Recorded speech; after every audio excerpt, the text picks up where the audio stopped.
Okay, let's just jump right in. What if I told you that our whole idea of summer, the carefree days, fun outdoors, that feeling of total freedom, what if I told you it's not just a bit nostalgic, but actually dangerous? Today, we're diving into a really provocative argument that says we have to completely reset how we think about summer, especially now, in a world of extreme heat. So this really lays it all out, doesn't it? On one hand, you have the summer we all grew up with, the one in our heads. It's all about carefree fun. But on the other hand, well, that's the summer we're actually living in now. And in this new reality, a heat wave isn't just a one-off thing. No, it's becoming a predictable, recurring disaster. The problem is, our habits are totally stuck in the past, while the world around us has gotten a whole lot more dangerous. And this quote from our source material really gets right to the heart of the matter. It's making the point that the heat we're seeing these days has basically crossed a line. It's not just hot weather anymore, it's a full-blown disaster. And if we keep acting with that old-school, carefree mindset, well, it's not just about you taking a personal risk, it actually creates this huge burden that affects all of us. All right, so here's a quick look at where we're going. We'll talk about what makes summer a disaster. Then, the crisis this causes for emergency responders. That's going to lead us to a tough question about who comes first.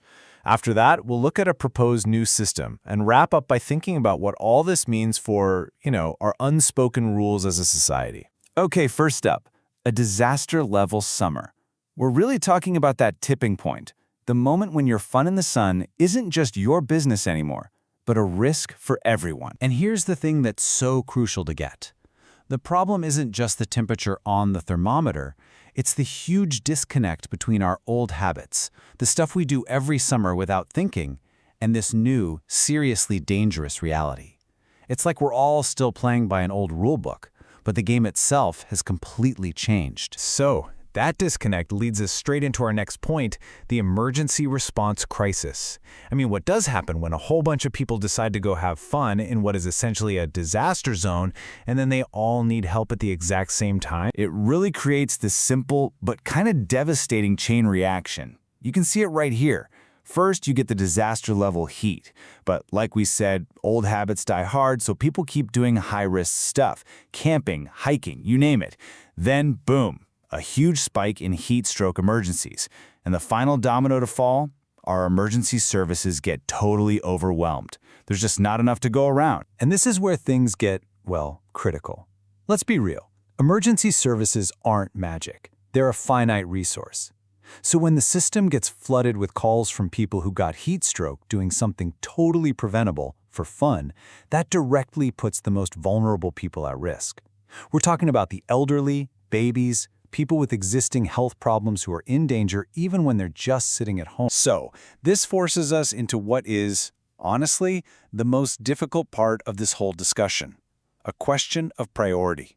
Because in a real crisis, when resources are stretched to the breaking point, who should come first? And let me be clear, this isn't some abstract, philosophical question. This is a real, practical problem that emergency dispatchers could be facing more and more. When every ambulance is out on a call, how do you decide who gets the next one? What's the fairest way to make that impossible choice? This table just puts the dilemma in stark terms. Imagine you have two calls coming in at the same time. Patient A is an elderly person, maybe with a pre-existing condition, who's got heat stroke just from being in their own home. It's totally unavoidable. Then there's patient B, a perfectly healthy adult who decided to go camping even though there were warnings everywhere about the extreme heat. Right now, our system pretty much treats these two calls the same. And the argument we're exploring today is, maybe it shouldn't. Okay, so if the current system is buckling under the pressure, what's the alternative? That brings us to the next section, a proposal for a totally new system design, one built to handle this specific kind of risk. So the first piece of this puzzle is all about information. But we're not just talking about a weather forecast saying it's going to be hot. This is a formal action alert system. Think of it like a hurricane or tornado warning, but for heat. It would be directly tied to the temperature, and it would officially advise people to avoid non-essential outdoor activities when things get dangerous. And here's a really simple, concrete example of what that could look like. Maybe when the temperature hits, say, 35 Celsius, that's about 95 Fahrenheit, a level 3 alert goes out. It would be everywhere on every channel with a clear message. From a public safety standpoint, going hiking or to the beach right now is a bad idea. Okay, now we get to the really controversial parts of the proposal. The first one is adding something called risk preference to the triage process. What that means is, if you knowingly go do something risky during one of those high-level alerts, you might get a lower priority if you call for an ambulance.